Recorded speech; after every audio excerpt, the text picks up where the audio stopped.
We've chosen the iconic location of Clifton House this morning to launch Sinn Féin's new policy on reconciliation and healing towards an agreed and reconciled future, because this premises speaks to the very essence of what our document wants to contribute to bringing about, and that is agreement, the unity, the healing and the reconciliation of all of our people, and making a contribution towards shaping a new way forward for our society, north and south.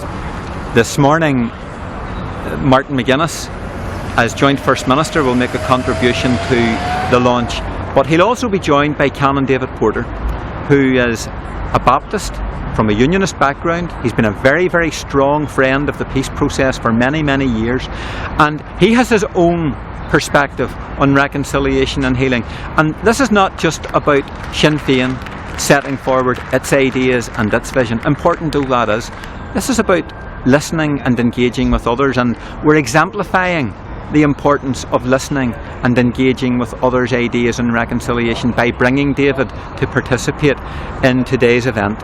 Well, it was a real privilege to be invited to take part in this event, and what I appreciated, because Declan knows me well, is that I was told to come and say it as I see it.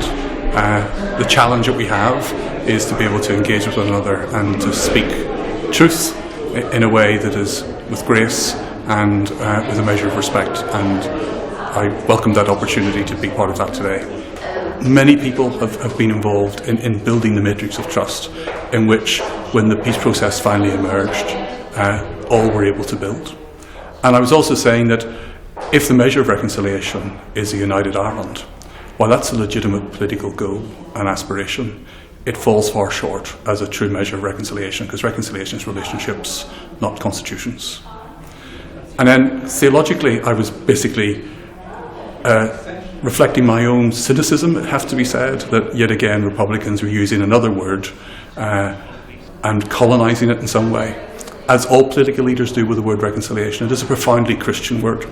And so what I wanted to do was to liberate it again to its roots, and to say that reconciliation demands hard things of us, and what it demands is, it demands that we deal with the hate, because unless we exercise that hate by changing the narrative of them and us to all of us together for mutual flourishing, then we will not be reconciled.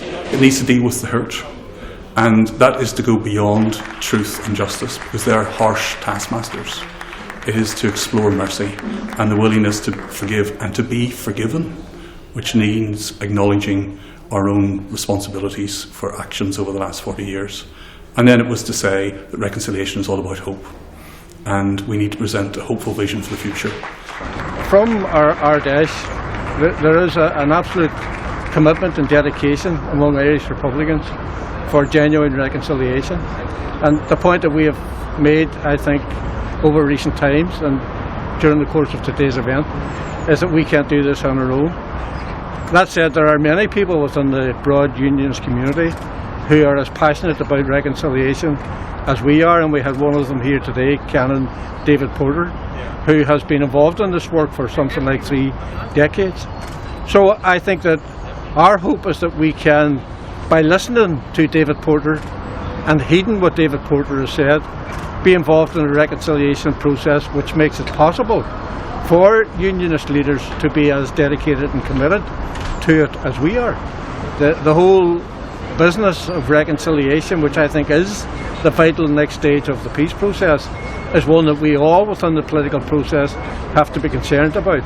And I think it would be wrong for me to come along here today and not articulate a view that there is often expressed to me within the broad nationalist Republican community, a disappointment that the efforts that I have made and all our leaders of Sinn Féin have made in the work of reconciliation doesn't appear to them to be reciprocated.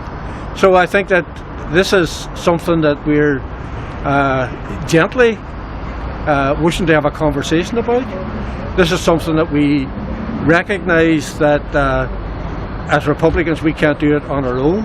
And I have tried to address what I think is probably a psychological problem inside the heads of some unionist leaders in relation to, is this a trick by Sinn Féin? Is this a ruse by Sinn Féin? When in fact nothing could be further from the truth. This is saying clearly to the leaders of unionism that we can all be involved in reconciliation without giving up our aspirations or our political allegiances. It certainly sends a message, I think, to everybody within our society about the need for everybody to contribute to what is vital work in what I consider to be the next stage of our process.